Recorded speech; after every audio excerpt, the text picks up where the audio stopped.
Hello friends, ये video upload करना पड़ रहा है क्योंकि काफ़ी लोगों की लगातार क्वेरी आ रही है कि आखिर फाइनेंशियल ईयर 1920 यानी असेसमेंट ईयर 2021 के इनकम टैक्स रिटर्न फॉर्म कब से अवेलेबल होंगे। Generally income tax return form April के फर्स्ट वीक में नोटिफाई कर दिए जाते हैं और इस साल भी असेसमेंट ईयर 2021 के इनकम टैक्स फॉर्म 3 जनवरी को नोटिफाई कर दिए गए थे, मगर कोविड-19 की वजह से गवर्नमेंट अभी तक नए फॉर्म अवेलेबल नहीं करा पाई है।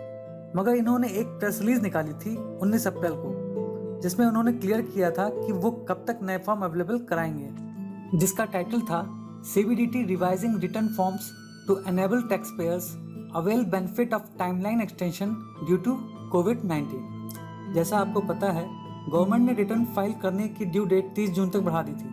मतलब CBDT ने अभी तक जो फॉर्म नोटिफाई किया था, टाइमलाइन एक्सटेंशन की वजह से उसे वो फॉर्म रिवाइज करना पड़ रहा है ताकि टैक्स पेयर को इस एक्सटेंडेड टाइम पीरियड में किए गए इन्वेस्टमेंट का बेनिफिट मिल सके। यानी अगर आपने कोई इन्वेस्टमेंट की है जिसकी इनकम टैक्स में छूट मिलती है, तो 30 जून तक किए गए उन इन्वेस्टमेंट का आप बेनिफिट ले सकते हैं। मतलब फाइनेंशियल ईयर 19-20 का फॉर्म भरते वक्त अगर आपने अप्रैल 2019 से 30 जून 2020 तक इन्वेस्टमेंट की है जिसकी इनकम टैक्स में छूट मिलती है, तो आप उसे अवेल कर सकते हैं। CBDT ने एक्सप्लेन किया, एक बार रिवाइज फॉर्म नोटिफाई हो जाए तो कॉन्सिक्वेंशियल चेंजेस करने पड़ेंगे सॉफ्टवेयर और रिटर्न फाइलिंग यूटिलिटीज में।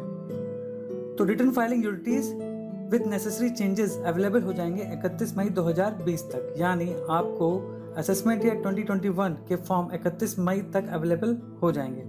CBDT ने आगे लिखा, कोविड-19 की वजह से ऑर्डिनेंस के थ्रू गवर्नमेंट ने रिटर्न फाइलिंग की ड्यू डेट एक्सटेंड की है।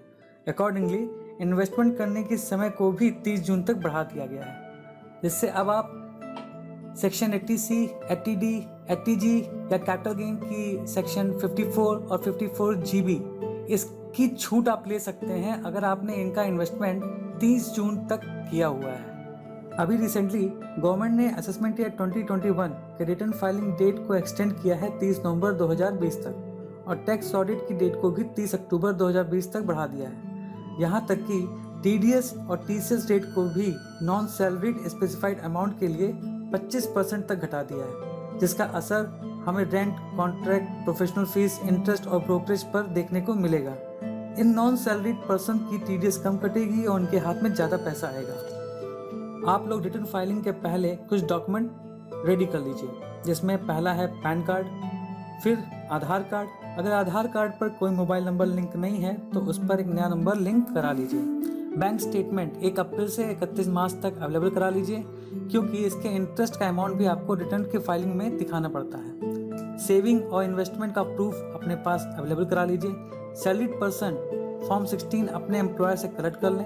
अगर आपका कोई हाउसिंग लोन है तो बैंक से उसका सर्टिफिकेट जरूर ले लें। बच्चों की ट्यूशन फीस वगैरह देते हैं तो उसे भी कलेक्ट कर लें। कोई मेडिक्लेम ली है तो उसकी भी रिसीप्ट अपने पास रख लें। तो ये सारी डिटेल अपने पास तब तक इकट्ठा कर लीजिए ताकि रिटर्न फाइलिंग के वक्त आपको कोई भी दिक्कत ना हो।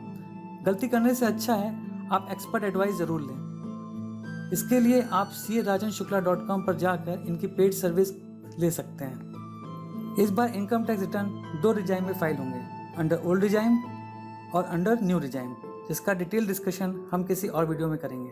आप इनकम टैक्स की वेबसाइट www.incometaxindiaefiling.com पे जाकर कंपेयर कर सकते हैं कि किस रिजाइम में आपको ज़्यादा बेनिफिट मिलेगा।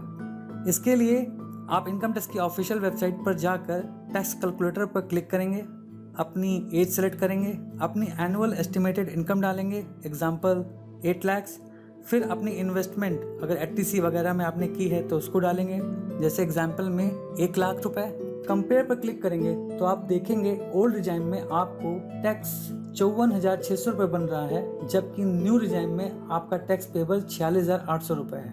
तो आप कंपेयर कर सकते हैं कि न्यू रिजाइम में आपको 7,800 का फ़ायदा है। आज के लिए इतना ही, अगले वीडियो में फिर मिलेंगे।